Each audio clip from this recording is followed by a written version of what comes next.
pretty darn good for being a stock car.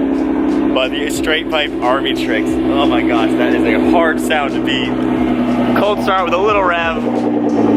Oh my goodness, that sounds so good. So the Supra's gonna be getting its first bath. First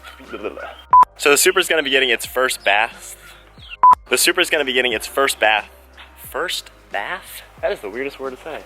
So I've already put almost 200 miles on this Supra in just a few days. I'm gonna give it its first car wash just to get it in tip-top shape. I'm going to a car show tonight. Obviously want it to look pretty good. As you can see, it's already looking a little bit dirty. We got some stuff kicked up on the side. There's like black dust all on it. So it's definitely already getting dirty. This will be getting a full ceramic coating and everything. The car show is actually at Innovative Speed Shop. They're the ones that did the full ceramic coating on the GT-R and the Tacoma. So it's gonna be nice to show them the car just so we can get a game plan to get this thing all detailed. But it is definitely a little dirty. I do love a pearl white car because even though the lower section is a little dirty, the whole top still looks super clean. The front end, we got a lot of bug splats on it already. And then unfortunately, I was actually going to wash the GT-R, but I think I'm going to continue to neglect it. Got it on the battery tender, but it is a little bit dirty on top of the wrap, which really isn't a big deal. So maybe I'll wash this later in the weekend. But today we're gonna talk about insurance pricing for the new Supra, because in all honesty, I guess 2 months ago when I first got a VIN number of a 2020 Supra, not the one that I ended up buying, I did a quote with Geico and the car didn't even exist. Nothing came up. I called them. The car simply did not exist whatsoever. So I'm gonna catch up with you guys in about 2 minutes. We're gonna wash the Supra, get it all looking clean. I'm gonna be using my new GoPro Hero 7 on its hyper smooth, fast forward mode. Some really cool mode I'm gonna try out.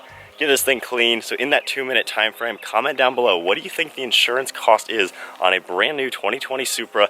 Obviously this car technically hasn't existed for many, many years, 2 decades, more than that.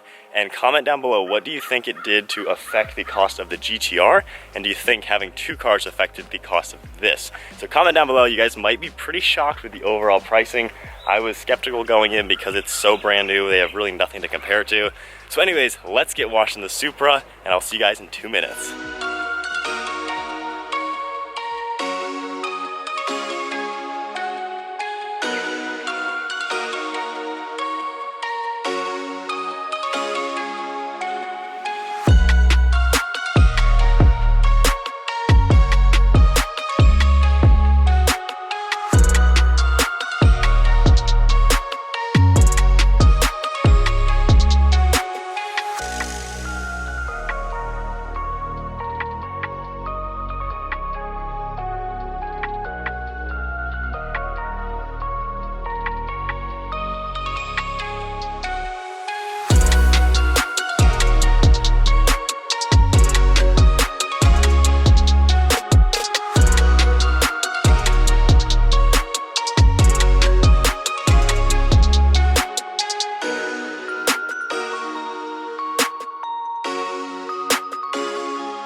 Alright, and that is one clean Supra. Oh my gosh, it is hot out as you can see.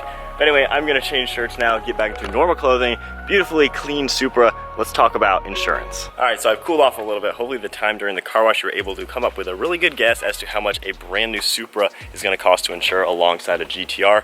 Now real quick, I am 25 years old. I turned 26 in just a few months, so I've had my driver's license for almost 10 years. In that time frame, I've had 0 tickets, 0 accidents, perfectly clean driving record.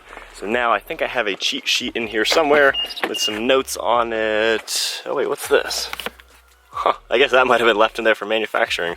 So to now go over all the insurance pricing for the Supra, first and foremost, there's a lot of things that I do for my insurance to actually make it a lot cheaper than normal. So we'll go through that during this whole video. But I pay every 6 months. A lot of people will pay their insurance once a month. That will actually cost you more money. I wish I could pay it once a year. That would actually be a cheaper way to go and better for me. But 6 months is the most lump sum that I can do. I am with Geico. When I bought the GT-R, I did insurance rates with Progressive, Allstate, a bunch of other ones, and Geico was drastically cheaper and it was really easy to set up. They're not paying me to say that kind of stuff, but it has been insanely easy to do. So with the Supra, it actually lowered the GT-R by quite a lot of money. So with the GT-R, the last year and a half, I pay about $850 every 6 months. The GT-R is now $718 for every 6 months, which comes out to $119 a month for the GT-R. Now the Supra, my 6-month premium is $547. That is $91 a month, just about $1,100 a year. So a brand new Toyota Supra, 2020 Supra, is a little over $1,000 a year. That is a lot cheaper than I was expecting. I really didn't know what to expect when I was buying this car. But there's a lot of reasons why that rate is so low. I know some people are paying like $500 a month on a GT-R. I honestly have no clue how a lot of people's insurance is so expensive, but nearly a 10-year clean driving record, that I'm sure does a lot in my benefit. On top of that, I have a $1,000 deductible. I have the highest deductible possible. So if I cause something or something goes wrong, I'm responsible for $1,000. If you can budget your money and save money, you should really easily be able to have an extra $1,000 laying around for emergencies like that. So I would definitely do that. And with that, having the $1,000 deductible will make your monthly premium go down. Now, I haven't done the calculation with the actual Supra, but when I bought the GT-R, I calculated how much money I would save having the $1,000 deductible versus the $100 deductible. Most people go with the $100 deductible just because in case something goes wrong, they'd rather spend $100 than $1,000. But 8 months is all I had to make it in the GT-R with no incidents, and I will have saved that $1,000. So the difference in the monthly rate, if you do break it down month by month, was over $1,000 after 8 months. I've had the GT-R now for over 20 months, so obviously I've saved a lot of money by having the $1,000 deductible. And then as far as coverage, that's full coverage, everything recommended by North Carolina for this car and everything as to what I should have to be legally on the road responsibly. However, uninsured and underinsured, I actually have one step above what they recommend just because I don't want to get screwed as some idiot with no insurance, totals my car. I don't want to be stuck with that. And then for property damage, I have more than enough to cover the actual entire price that I paid for each car. So obviously you want to have the responsible, normal amount of insurance in case something does go wrong. If this car gets totaled by someone who is a complete idiot, I don't want to be stuck with that. So obviously my insurance will completely cover if this thing gets totaled by someone. I didn't really have a clue what it would be going into it being a brand new car, and it was funny when I first did the quote on the other car, it didn't even exist. So I was a little nervous as to if I bought the car, would it even pop up? But I think that's about everything. When I actually bought the car, I got the insurance squared away. I paid $350 right on the spot.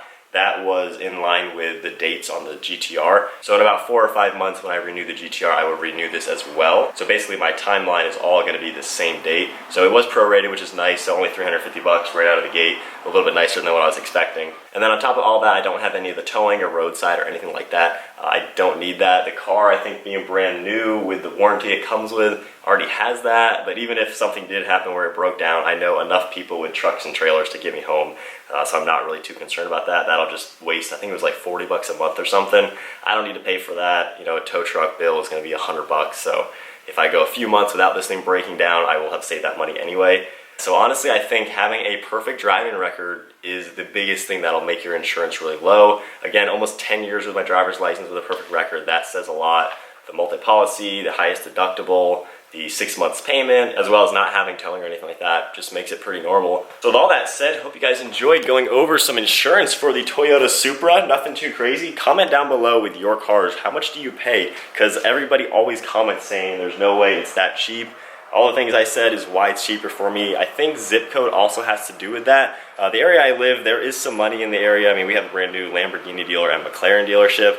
So there is some money around. I don't know if that necessarily means insurance is going to be cheaper. You would think it would make it go up because there's some expensive cars. I mean, I can see Mercedes, BMWs, Maseratis all the time.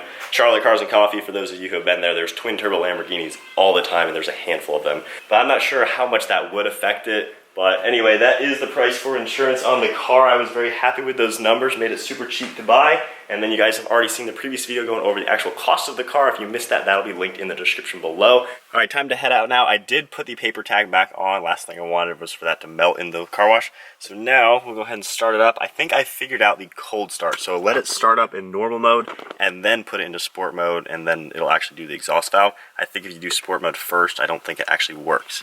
So normal cold start, or not really cold start anymore since it has been driven. Sport mode now. Okay, I don't know. I'm still confused. I feel like it has to wait a few minutes for it to actually do the valve and let it open. I don't know, it's random. Almost at 200 miles on the clock. I will definitely be there by the end of tonight driving this car down to the show and back. I've been driving the car around now for about 4 days. It gets so many looks. The kid behind me has been taking pictures. There was a guy in a BMW next to me earlier today taking videos and giving the thumbs up. So many people are like giving the thumbs up, taking pictures, taking videos, talking to me about it. It's crazy. It'll be interesting to see at the car show tonight how many people are going to be talking to me about it. I won't be filming any of the car show just because I'd rather interact with everybody and just have a good time there. It's just really fun to do that. But that is about going to wrap up today's video. We're going to put it into sport mode, do a quick acceleration.